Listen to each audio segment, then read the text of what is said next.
What's up guys, in today's video I want to talk about this welding helmet from Andeli. I do want to mention I received this product in exchange for an honest review. Now it does have this carry bag, which is very nice. There you go. Has the name right there. And let's check this out. Wow, this is very nice. Very nice. It has LED lights right here. You have your protective cover. You have your buttons right here. Right here, as you can see.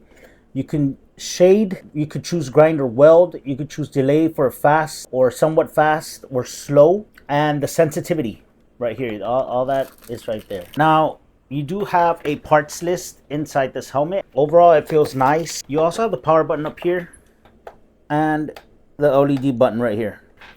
You have the adjustment here so you can put it on and it tilts, so we'll go ahead and put it on. There you go. And you have your adjustment knob here to make it smaller or tighter, looser or tighter. So here we go. So you just turn them and then this comes off.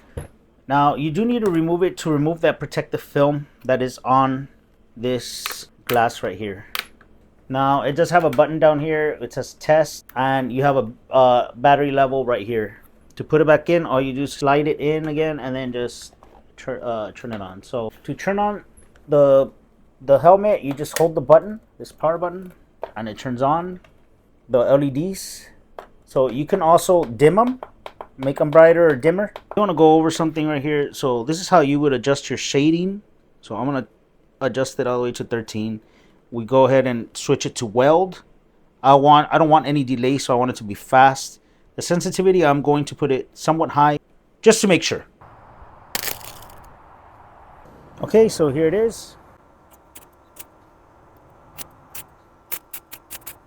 And there you go. You can see how it works. It's pretty neat. It works properly. And that concludes the video on this welding helmet. So stay tuned. I will be doing a long-term review on this helmet and testing the longevity of it.